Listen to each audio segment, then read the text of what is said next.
Let me tell ya now, when I have you to myself, I don't want you around.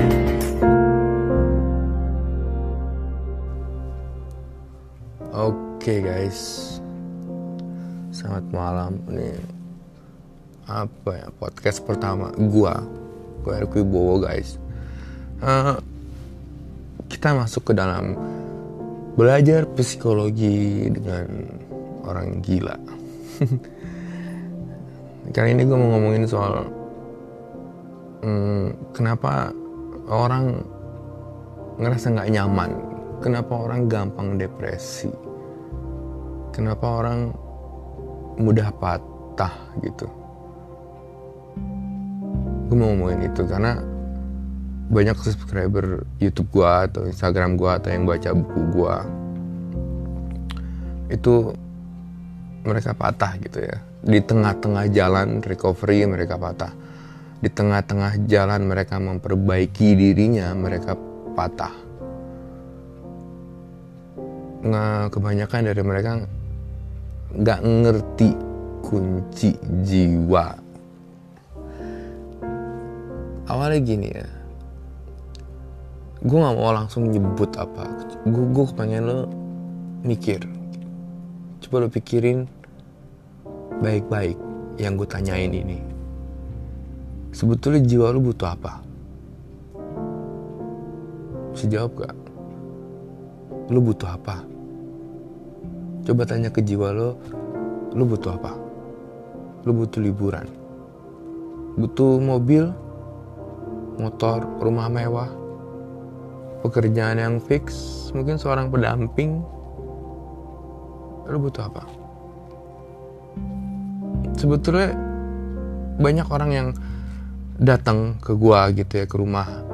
Anyway, gua counselor juga guys ya, untuk pemulihan jiwa yang khususnya kena anxiety disorder gitu ya, atau penyakit-penyakit yang depresi dan lain-lain. Banyak orang datang ke gua gitu. Orang pertama datang, ini orang kaya guys. Itu datang, supirnya nunggu di depan rumah. Dia masuk ke rumah, orangnya udah tua, sekitar 60-an lebih lah, 60-65 lah. Mobilnya pun bagus. Gue tau lah dia udah orang kaya dan ada ajudannya juga. Gue nggak tahu siapa dia, gue nggak nanya begitu jelas. Cuman dia businessman. Dia bilang gini, Pak, saya nggak bahagia.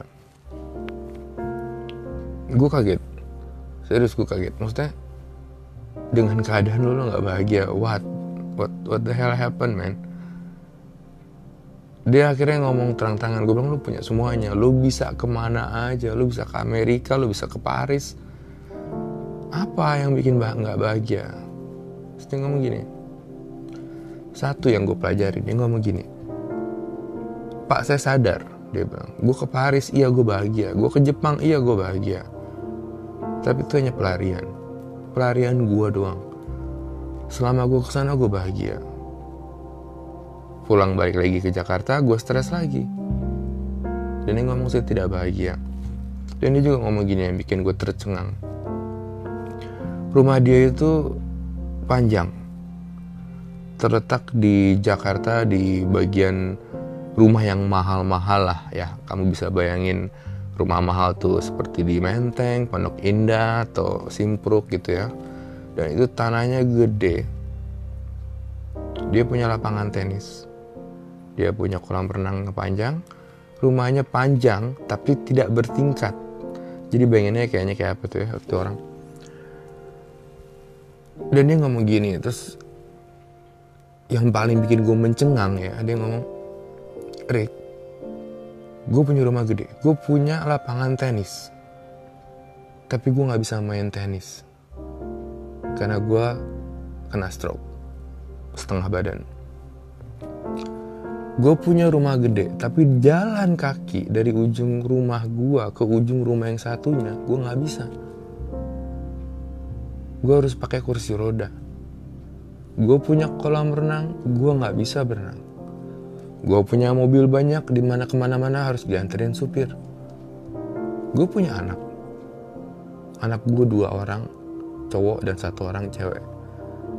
Yang 1 kuliah di Amerika, yang 2 lagi udah kawin, punya rumah sendiri dan jarang ke rumah gue.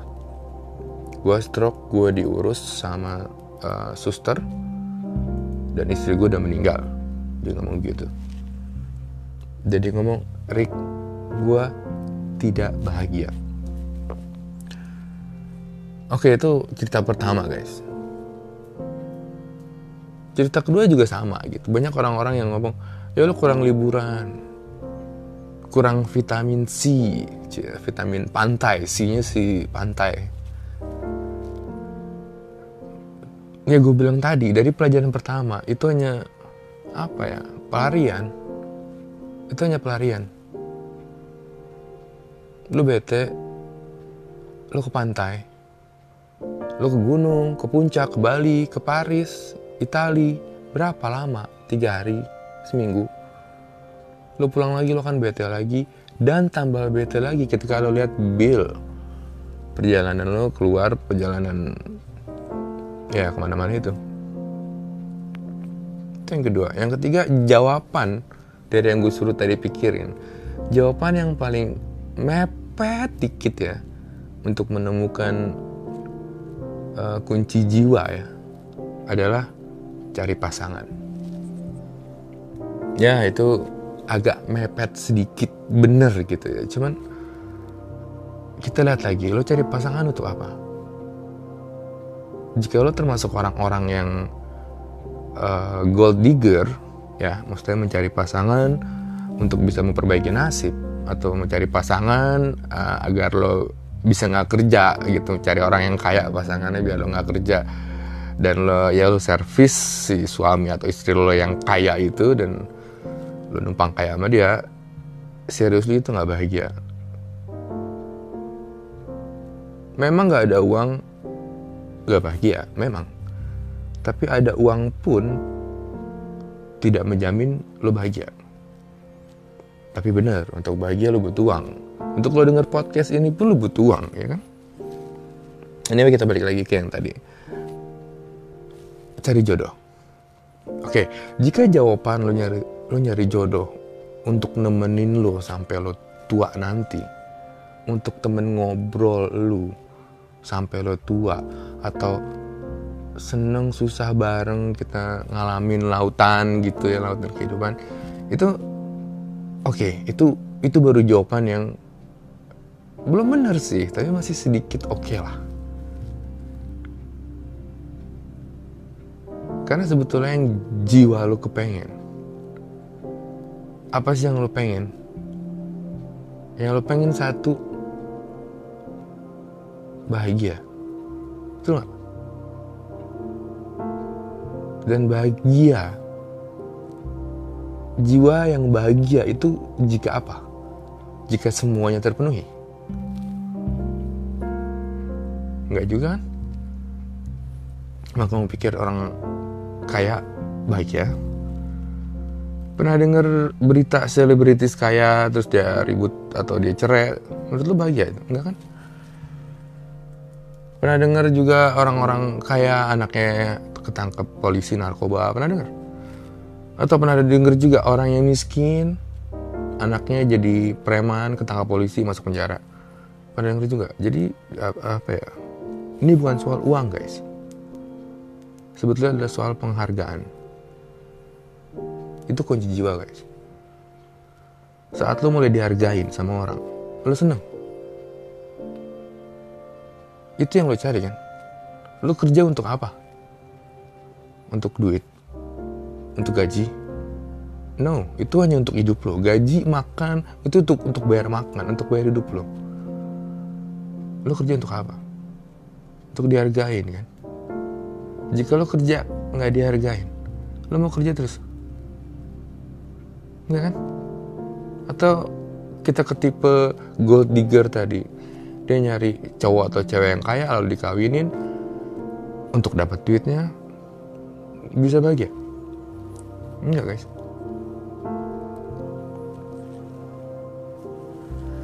Apa ya? Karena lo akan jadi budak dia. Lo akan ikutin apa mau dia. Biar apa? Biar lo gak diceraiin, biar lo gak diusir dari rumahnya.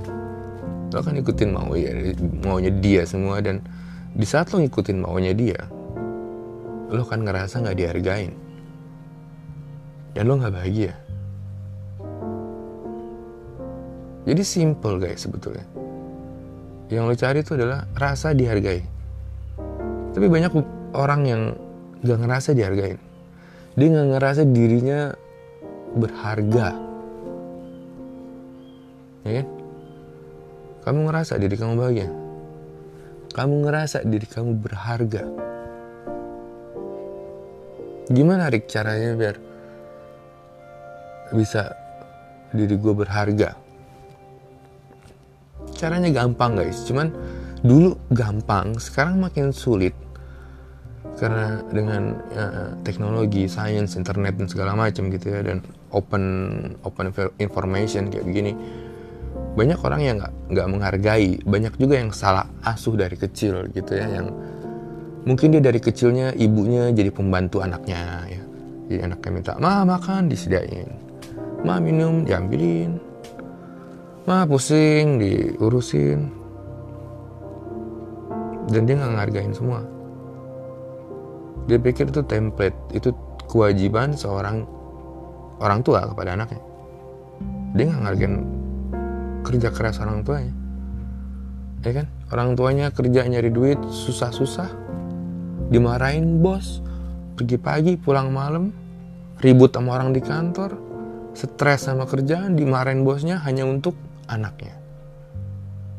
Duitnya dikasih ke anaknya beliin duitnya ganja, beliin duitnya alkohol, mabok, atau main cewek, atau hanya untuk nyomong-nyomongin kekayaan orang tuanya ke teman-temannya. Jadi jika kamu gak bisa menghargai orang lain, kamu gak akan dapet feeling dihargain. Ngerti kan? Itu apa ya? Itu pola pikir yang mesti kamu rubah gitu. Jadi mulai sekarang coba start untuk menghargai karya orang lain. Dari karya deh. Kamu dengar lagu dangdut, kamu gak suka lagu dangdut. I know, mungkin kamu gak suka lagu dangdut. Ada yang suka lagu rock, ada yang suka lagu pop. I know. Gue pun juga begitu. Tapi gue menghargai. Gue bukan aliran lagu gue tuh aliran lagu slow ya. Gue lebih suka aliran lagu slow yang easy listening. Dangdut metal bagi gue tuh mengganggu kuping gue gitu. Berisik gitu, dan gue kurang suka. Apalagi lagu house gitu, dugem, gue kurang suka karena terlalu mengganggu mood gue gitu ya. Cuman gue menghargai orang buatnya. Gue gak pernah nyela. Gue gak pernah, ini musik kampung, ini musik jedak jeduk, ini musik gak jelas. Gak pernah gue. Gue menghargai orang yang ngebuat. Bukan karena gue gak bisa buat kayak gitu, bukan.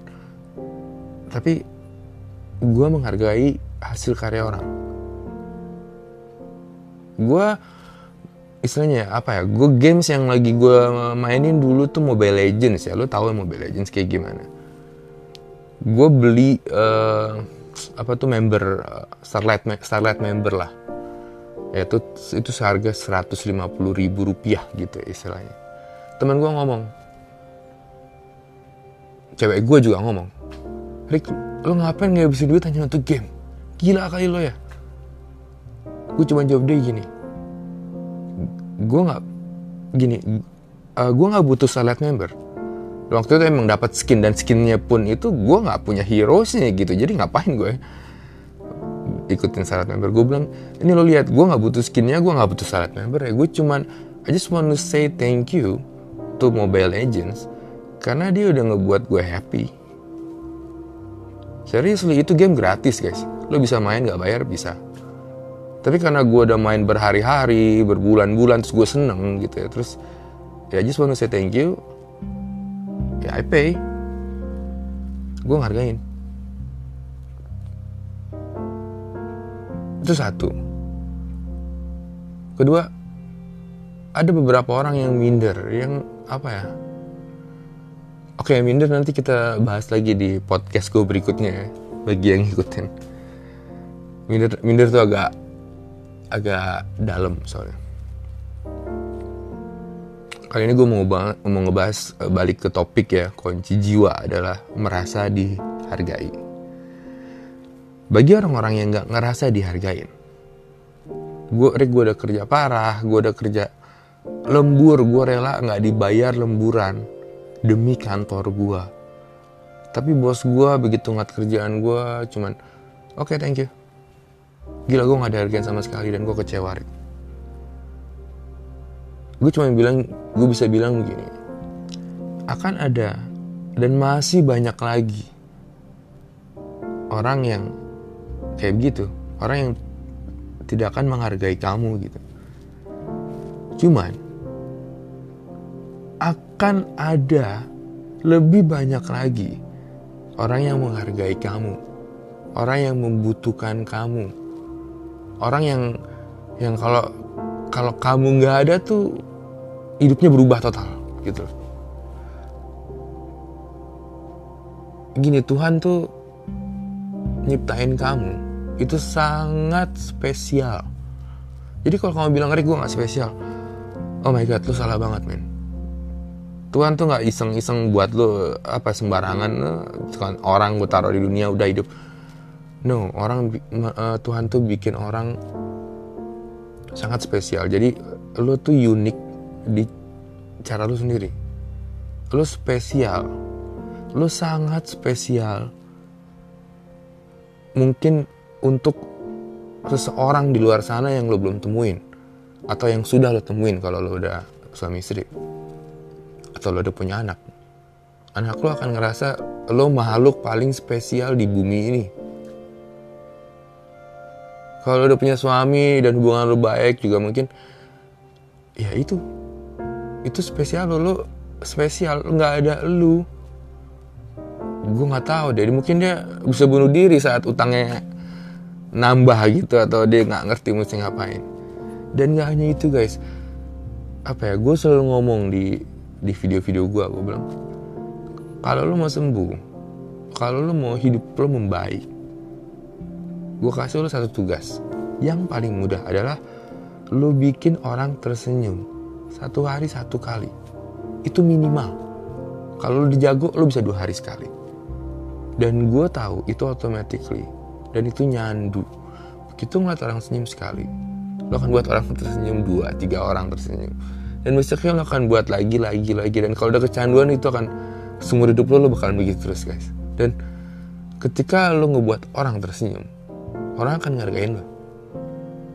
Gue gak nyuruh lo jadi komedian guys ya, just bikin orang tersenyum. Kayak mungkin nyokap lo lagi sibuk nyuci piring, lo bantuin dia cuci piring, itu senyum lo, nyokap lo seneng lo. Walaupun gak tersenyum, mungkin cuman hatinya dia tersenyum gitu. Ada juga cerita ya guys, ini gue mau cerita lagi. Ini kejadian di Jepang. Di Jepang itu ya, yang seperti kamu ketahui ya, di Jepang itu adalah negara yang paling banyak kasus bunuh dirinya. Ada seorang cowok dia mau bunuh diri gara-gara kalau nggak salah moneter ya, kalau nggak salah masalah moneter dan masalah orang tua. Dia jalan, dia turun, dia mau ke hutan ada namanya hutan mau bunuh diri lah di Jepang. Dia berhenti di halte nunggu bis berikutnya yang mau ke hutan tersebut. Di situ dia ketemu seorang wanita. Wanita itu ngobrol sama itu cowok. Dia bilang dia dari Kyoto atau dari mana, gue lupa. Cuman yang jelas dia cuma nanya jalan dan rute bis. Dia bilang, gue nggak tahu daerah sini, gue udah lama nggak kesini, gue nggak tahu dari sini, tolongin gue mau ke daerah A. Sedangkan dia mau ke daerah B nih, si orang yang mau bunuh diri. Dia ngobrol, si cowok ini yang mau bunuh diri, dia punya kayak sense kayak, oke lah, mungkin ini terakhir gue berbuat baik sama orang gitu ya. Gue temenin dia lah gitu, mumpung juga masih siang gitu waktunya, gue bisa nganterin dia ke tempat tujuannya dia, dan gue akan balik lagi ke hutan tersebut and doing the suicide things. gitu. Dan begitu ditemenin tuh cewek, ternyata mereka ngobrol. Dan itu cowok apa ya, itu cewek nggak minta perhatian apa, enggak. Itu cewek cuman apa ya, mungkin dia selling the point ya. Mau selling the point tuh jika lo duduk berdua sama stranger yang ngebantuin lo, biar nggak mati gaya lo buka omongan duluan kan. Ya si cewek itu cuma nanya-nanya, dan si cowok itu juga cuma jawabnya malas-malasan gitu ya, karena emang dia udah depresi berat gitu. Cuman nggak, entah kenapa jawaban si cowok yang datar itu ngebuat si cewek itu interesting gitu, dan bahkan ketawa-ketawa gitu ya. Dan akhirnya si cowok mulai sharing, dia lagi depresi. Ini keadaan masih di dalam bis menuju ke tempat tujuannya si cewek. Si cowoknya mulai kebuka gitu, mulai sharing lah, mulai sharing kalau dia lagi ada masalah ini. Maksud si ceweknya tuh jadi interesting banget gitu. Dan akhirnya sampailah ke tujuan, ke si cewek. Si ceweknya turun dari bis, cowoknya juga turun dari bis, dan akhirnya mereka mampir dulu ke sebuah restoran. Di sana dia ngobrol lagi.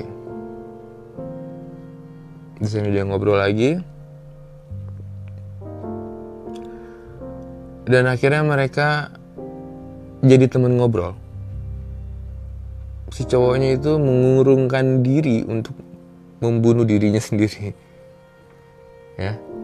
Dia kira cowoknya pulang dan mereka masih kontek-kontekan, telepon-teleponan, dan akhirnya mereka pacaran.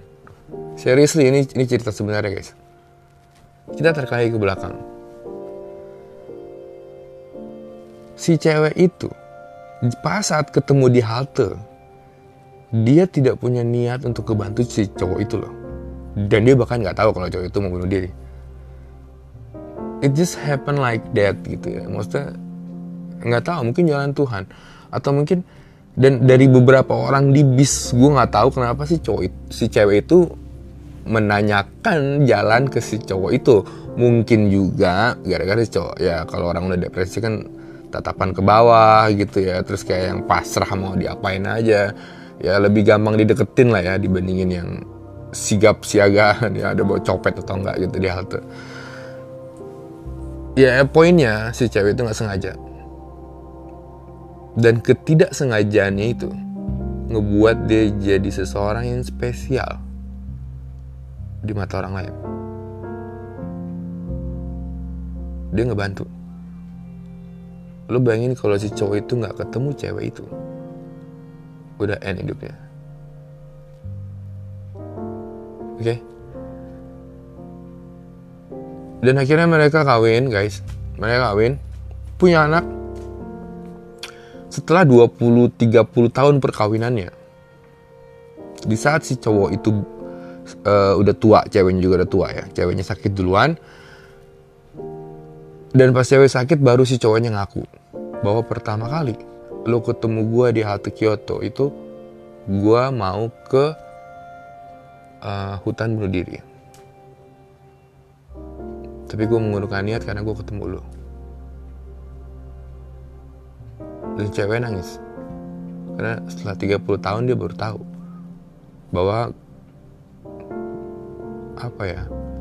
gue seorang cewek yang biasa aja, dengan muka yang biasa aja, dengan badan yang agak sedikit gemuk, tapi gue berarti bagi lo. Gue yang biasa-biasa aja, gue bisa ngerubah hidup lo, gue bisa ngebantu hidup lo, dan gue spesial diciptain buat lo. Apa yang si cewek ngerasa? Dia ngerasa dihargain. Ketika orang ngerasa dihargain, dia bahagia. Dan nggak tahu kenapa penyakitnya langsung cepat sembuh guys. Penyakitnya menyembuh. Banyak motivator, banyak dokter juga yang ngomong penyakit itu dari hati awalnya, dari jiwa awalnya. Dan banyak juga yang kesaksian ya, ketika jiwanya senang, penyakitnya sembuh sendiri. Itu di luar dokter, di luar medis gitu guys. Oke, jadi itu yang lo butuhin ya, kunci kebahagiaan jiwa adalah rasa dihargai. Oke? Dan kamu jangan kejebak. Ini ada poin ketiga ya. Poin ketiga adalah kamu jangan kejebak di rasa ingin dihargai. Misalnya kamu pengen dihargai sama orang lain. Dan yang terjadi adalah orang lain tersebut, dia juga ngarepin penghargaan dari kamu gitu. Jadi saling kejar-kejaran tuh berdua. Kejar-kejaran gak dapet apa-apa guys. Yang satu nunggu. Yang satu ngerjain semampunya untuk dihargai, yang satu juga ngelakuin apa aja untuk dihargain, ternyata gak ada sambutan dan gak ada yang menghargai. Gue gak ngerti di Indonesia ini banyak orang yang apa ya, yang diem atau dia males ngomong kalau bro, lo berharga bagi gue, thank you banget. Atau bro, lo ngubah hidup gue, thank you banget. Apa ya, sedikit orang-orang yang bisa berani ngomong kayak gitu ya ke temen kantornya, bukan ke gua, bukan ke gua atau ke motivator atau ke kalau itu sih udah ini ya banyak ya.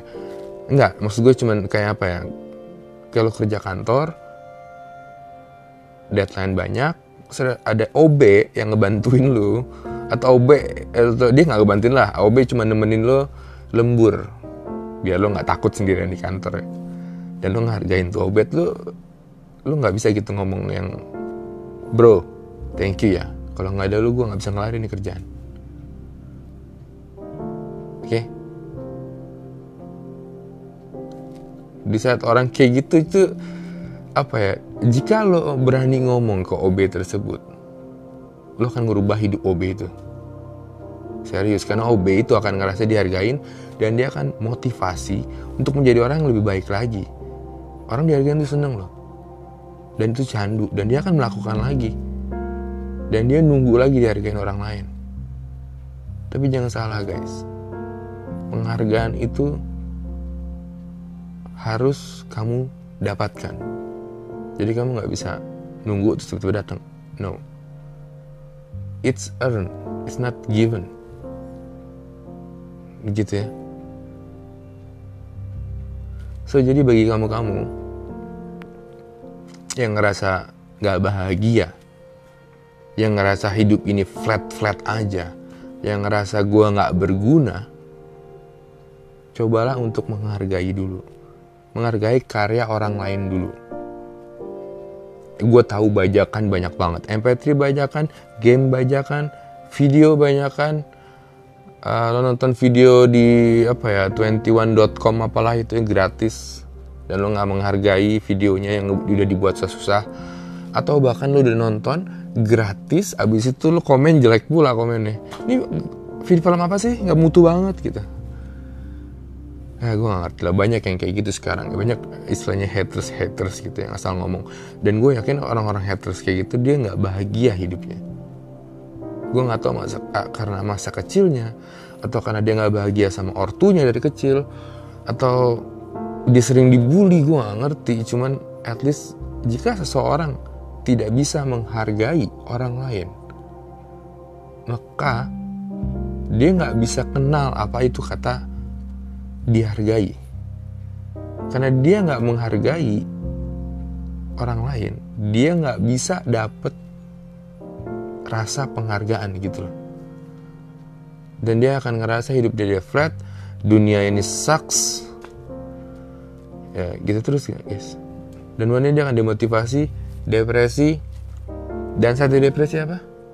Dia akan berpikir gak akan ada orang yang nolong gue, gak akan ada orang yang mau nolong gue. Why? Karena selama hidupnya dia selalu gak ngargain orang. Karena selama hidupnya dia selalu haters, selalu nulis komen yang macam-macam, dan it will get back to him. Atau lu bilang karma, I don't know. Cuman it's not exactly karma. Cuman jika lo gak bisa menghargai orang lain, lo gak akan tahu rasanya dihargain tuh enaknya kayak gimana gitu loh guys. Oke? ya itu podcast gue hari ini. Semoga bisa ngerubah pola pikir lo ya. Dan ingat, lu spesial. Bagi gue, lu yang denger semua ini, lu spesial. Lu orang yang spesial. Kalau lo gak percaya, gak akan mungkin gue buat kayak gini, gak akan mungkin gue buat YouTube, gak akan mungkin gue nulis buku, gak akan mungkin gue bikin forum di Facebook, ketemuan sama orang gitu ya. Gak akan mungkin lah guys. Bagi gue semua manusia spesial. Lu spesial. Dan lu bakalan sangat spesial bagi orang yang di luar sana, yang mungkin lu belum ketemu sekarang. Lu sangat spesial banget bagi mereka. Lu hidup, lu bernafas, lu bersosialisasi, ketemu sama orang lain, ngobrol sama orang, ketemu di jalan sama orang, di mall, papasan, walaupun saling gak kenal. Itu lu udah mungkin ngebuat hari dia ceria gitu. Atau lu udah ngasih dia inspirasi, mungkin dari cara fashion, cara lo ngomong, itu udah mungkin jadi inspirasinya dia gitu. Atau I don't know guys, maksud gue kalau lo hanya mikir di kepala lo aja, lo gak akan nemu-nemu hal kayak begini-gini. Oke, karena hidup bukan di dalam kepala lo. Hidup tuh di luar sana. Jadi start menghargai orang lain guys. Dan stop hating. Karena walaupun gayanya dia aneh, mungkin gaya berpakaiannya aneh, hargain lah. Karena apa? Karena mungkin dari susah payah dari pagi nyari baju yang cocok untuk dia pakai gitu loh.